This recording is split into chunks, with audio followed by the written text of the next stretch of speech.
Good morning મિત્રો, કેમ છો? આશા કરું કે તમે બધા મજામાં જ હશો અને આપણે પણ મજામાં જ છીએ. મિત્રો, હું નર્મદા પરિક્રમા પૂરી કર્યા પછી હું સીધો જ પાવાગઢ આવ્યો છું અને પાવાગઢની અંદર રાત્રે હું રોકાયો હતો. તો સૌથી પહેલાં તમને પાવાગઢનો જે ઉપરનો અહીંનો વ્યૂ કેવો દેખાય તે બતાવું. સામે જોશો તો આવેલું છે પાવાગઢ અને આપણે ત્યાં ઉપર માતાજીના દર્શન કરવા માટે જવાના છીએ. પરંતુ સૌથી પહેલાં વાત કરું તો અત્યારે વાગી ગયા છે લગભગ 6 વાગી ગયા છે અને કઈ જગ્યાએ આપણે રોકાયા હતા તેની થોડી વાત કરીએ. તો આપણે બસ સ્ટેન્ડ પાસે કબીર મંદિર આવેલું છે અને કબીર મંદિરની સામે જ રોકાયા હતા. અહીં રહેવાની વ્યવસ્થા સારી તો ના કહી શકું, પરંતુ નોર્મલ માણસ માટે ચાલે તેવી છે. એટલે કે લગભગ 100 રૂપિયાની અંદર તમે અહીં રોકાઈ શકો છો.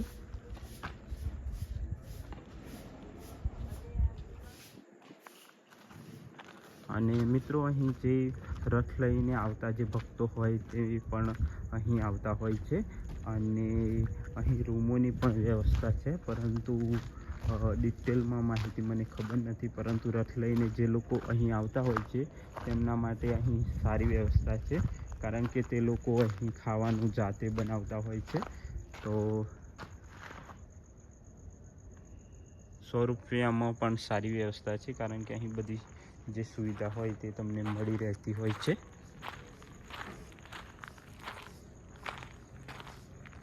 તો મિત્રો, આપણે ફાઇનલી તૈયાર થઈ ગયા છીએ અને આપણે બાઇક લઈને માચી સુધી જઈશું. અને જો બાઇક ના લઈ જવા દેતા હોય તો નીચે પણ પાર્કિંગની સુવિધા છે, તો આપણે નીચે પાર્કિંગ કરી અને ઉપર જઈશું. અને બીજું કે બસોની પણ સુવિધા છે, તે પણ તમને વિડીયોની અંદર બતાવીશ, તો વિડીયો એન્ડ સુધી જરૂર જોજો. હું જે જગ્યાએ રોકાયો હતો ત્યાં મને એક સંત મળી ગયા છે અને તેઓ પૂરા ભારતના જેટલા પણ સ્થળો છે તેના દર્શન કરવા માટે નીકળેલા છે. અને અહીં બધી માહિતી આપેલી છે કે કેટલા કિલોમીટર અંતર કાપશે, કેટલો સમય લાગશે.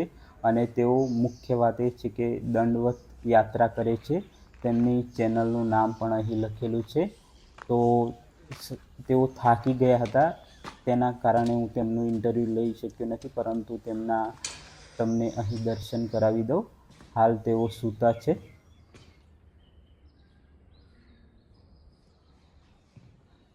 તો ચાલો, હવે આપણે તૈયાર થઈ ગયા છીએ અને આગળ વધીશું.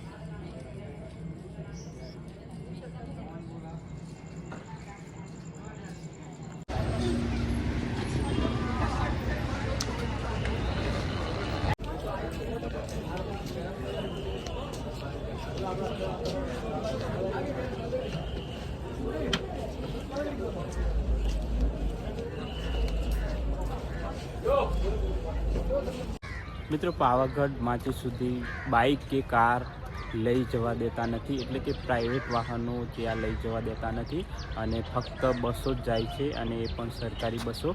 તો અહીં આપણે બાઇક પાર્કિંગ કરીને જવું પડશે. એટલે કે અહીં તમે જોઈ શકો છો સામે જે પાર્કિંગ કરેલા છે તે મોટા વાહનો પણ તમે ત્યાં પાર્કિંગ કરી શકો છો. અને આ બાજુ કાર અને બાઇક પાર્કિંગ છે. બસ સ્ટેન્ડની નજીકમાં જ આવેલું છે અને આપણે ફાઇનલી બાઇક પાર્કિંગ કરી દીધી છે, જેનો જે ચાર્જ છે તે તમને બતાવું. બાઇકનો 50 રૂપિયા છે અને કારનો 100 રૂપિયા છે. તો ચાલો, હવે આપણે આગળ વધીશું. તો ચાલો, હવે આપણે બસમાં બેસી અને પાવાગઢ દર્શન કરવા માટે આગળ વધીશું. બીજું કે આ બસ છે તે માચી સુધી જ જાય છે અને આની જે ટિકિટ છે તે 23 રૂપિયા છે એક વ્યક્તિની, માચી સુધી જવા માટેની. મિત્રો, પાવાગઢની અંદર જે ચાંપાનેર ગામ છે અને આસપાસ ઘણા બધા સ્થળો છે, ઘણી બધી જગ્યાઓ છે કે જે ઐતિહાસિક છે અને જોવાલાયક છે. જ્યારે પણ તમે પાવાગઢ માતાજીના દર્શન કરવા માટે આવો ત્યારે આ બધી જગ્યાઓ જોવા માટે જરૂર જાજો, કારણ કે અહીંનો જે ઇતિહાસ છે તે ખૂબ જ જાણવાલાયક અને જોવાલાયક છે. તો ચાલો, હવે આપણે આગળ વધીશું.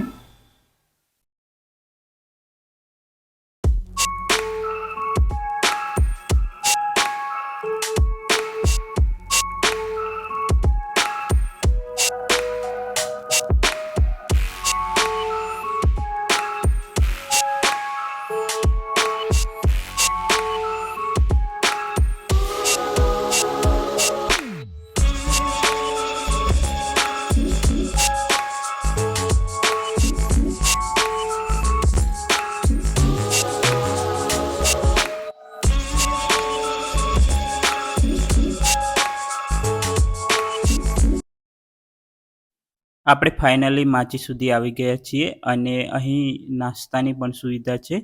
તો સૌથી પહેલાં આપણે નાસ્તો કરીશું અને ત્યાર પછી ધીરે ધીરે આગળ વધીશું. અહીં મહાકાળી કેન્દ્ર દ્વારા નાસ્તાની સુવિધા કરવામાં આવેલી છે અને જેની અંદર પાપડી અને ચા મળે છે. તો ચાલો હવે આપણે નાસ્તો કરીશું, ત્યાર પછી જ આગળ વધીશું.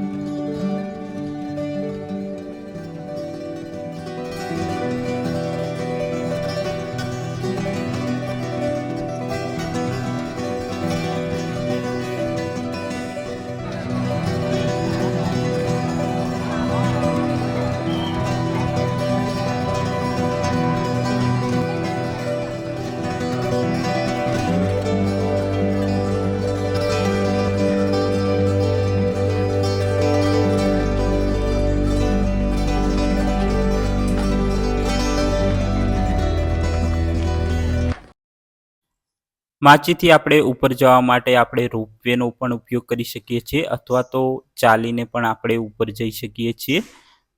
બંને સુવિધા અહીં ચાલુ છે.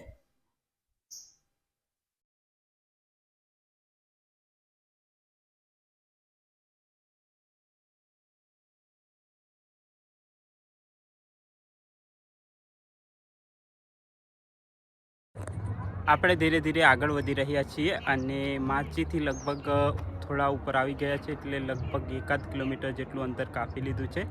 અને બીજું કે ઉનાળાનો સમય છે એટલે થોડુંક શાંતિથી જવું વધારે આગળ પડે, કારણ કે ગરમી વધારે લાગે છે અને બને ત્યાં સુધી સવારે વહેલા નીકળીએ તો વધારે સારું રહે. અને બીજું ખાસ એક સૂચના કે અહીં આ જે પાવાગઢ છે એક પવિત્ર ભૂમિ છે, ઋષિ મુનિઓની પણ ભૂમિ ગણી શકાય. તો આ ભૂમિ પર જ્યારે તમે દર્શન કરવા માતાજીના આવો છો તો ચોક્કસ સ્વચ્છતા વધારે રાખવી જોઈએ, કારણ કે જ્યાં જુઓ ત્યાં ગંદકીનું પ્રમાણ થોડું વધારે છે. તો એ બાબતે ચોક્કસ ધ્યાન રાખવું જોઈએ.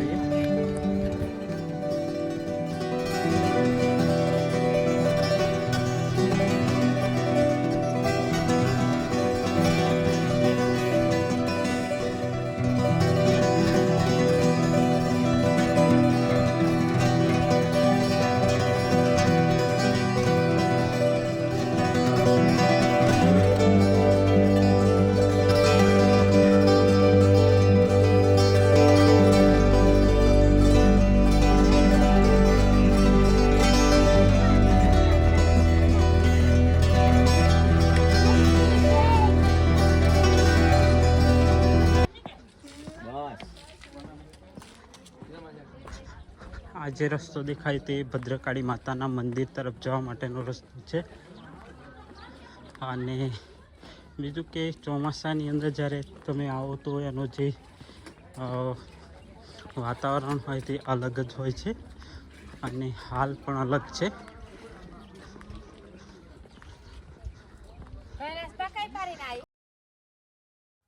ગુજરાતની અંદર ટોટલ 3 શક્તિપીઠ આવેલા છે. એક છે પાવાગઢ, બીજું અંબાજી અને ત્રીજું છે બહુચરાજી. પાવાગઢની કેટલીક દંતકથાઓ જોડાયેલી છે અને તેમાંની એક દંતકથા એવી છે કે ચોપાનેર પંથકની અંદર પતઈકુંડના રાજા રાજ કરતા હતા અને તેઓ માતાજીના ખાસ ઉપાસક હતા અને તેના જ કારણે માતાજી અહીં નવલી નવરાત્રિ દરમિયાન ગરબે રમવા માટે અહીં આવતા હતા. એવું કહેવાય છે કે પતઈકુંડના છેલ્લા રાજા જયસિંહ થઈ ગયા અને તેઓ નવરાત્રિ દરમિયાન મદિરાપાન કરીને અહીં આવ્યા હતા અને માતાજી જ્યારે પોતાનું રૂપ બદલી અને અહીં ગરબે રમવા આવ્યા હતા અને મદિરાપાનના કારણે તેઓ જે માતાજી રમવા માટે આવ્યા હતા તેમનો પાલવ પકડીને તેઓ કહે છે કે તમે મારા રાણી બની જાઓ. પરંતુ માતાજી તેમને ઘણું બધું સમજાવે છે, પરંતુ તેઓ માનતા નથી અને તેના કારણે તેઓ પોતાનું જે અસલ રૂપ હોય તે ધારણ કરી અને તેને શ્રાપ આપે છે અને કહે છે કે 6 મહિનાની અંદર તારું જે રાજપાટ છે તે છીનવાઈ જશે. અને એવું જ બને છે કે મોહમ્મદ બેગડા અહીં આવે છે અને યુદ્ધ થાય છે અને તેમાં પતઈકુંડના રાજા હારી જાય છે.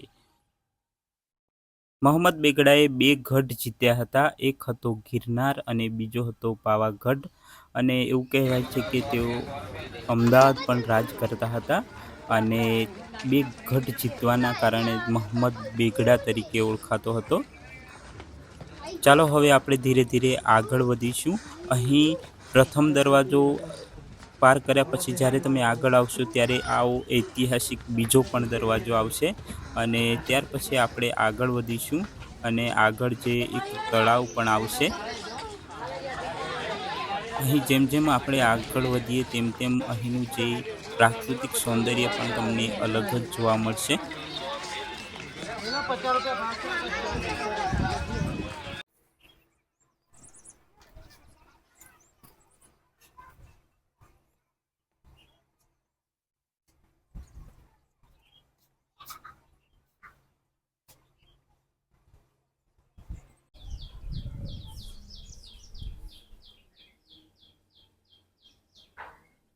મિત્રો અહીં રસ્તામાં નવું ભાથીજીનું મંદિર બનાવેલું છે અને અહીંથી સરસ એવો નજારો પણ આવે છે.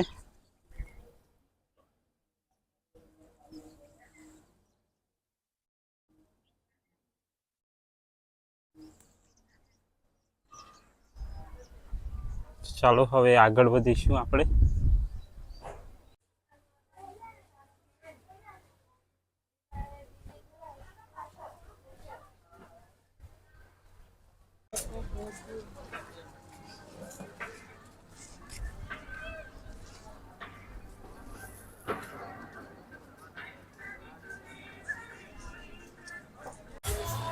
ઉડન ખટોલામાં બેસનાર દરેક વ્યક્તિઓ અહીં આ જગ્યાએ ઉતરે છે અને ત્યાર પછી તેઓ આગળ વધે છે. ચાલો હવે આપણે આગળ વધીશું. ચાલવામાં કોઈ તકલીફ થોડા આગળ જઈશું તો એક જૈન મંદિર આવે છે, તે પણ તમને બતાવું. એ પણ ખૂબ જ જૂના સમયથી આવેલું જૈન મંદિર છે.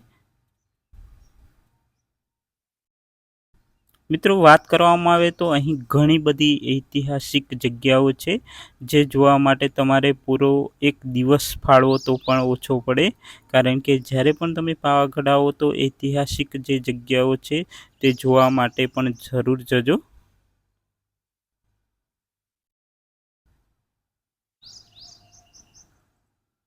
ચાલો હવે આપણે ધીરે ધીરે આગળ વધીશું. હવે આપણે બહુ અંતર કાપવાનું રહ્યું નથી. અહીંથી તમે સુંદર નજારો જોઈ શકો છો.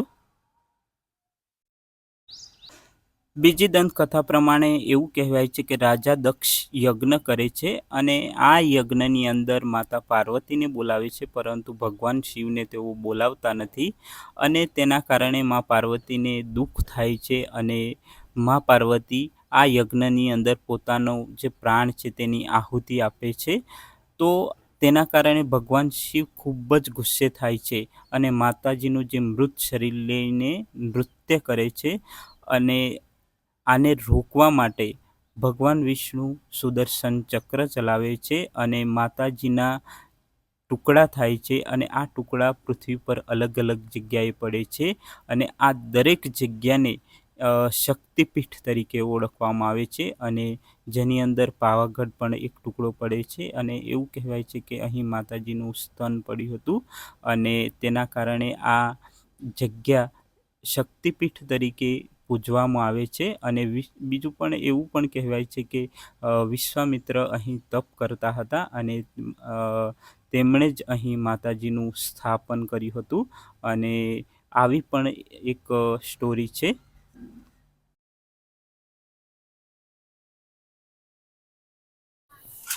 આપણે ફાઇનલી છેક નજીક આવી ગયા છીએ અને તમે મારી પાછળ જોઈ શકો છો કે આ જે દેખાય એટલો રસ્તો આપણે ચડવાનો બાકી છે હાલ.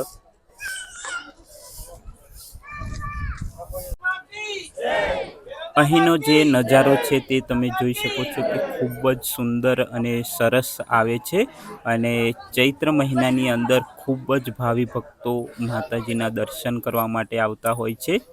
અને જો તમે ન આવ્યા હોય તો ઘરે બેસીને પણ આ વિડીયો દ્વારા તમે દર્શન કરી શકો છો. તો ચાલો હવે આપણે માતાજીના દર્શન કરવા માટે આગળ વધીશું.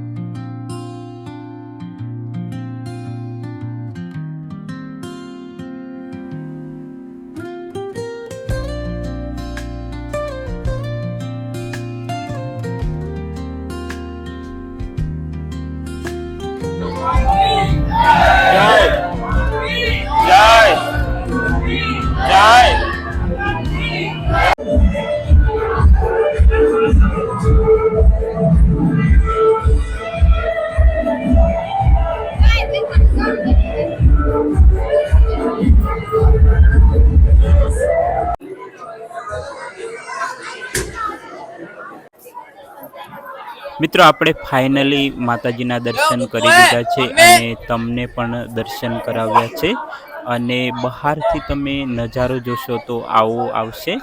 આસપાસનો નજારો તમે મંદિરનો જોઈ શકો છો.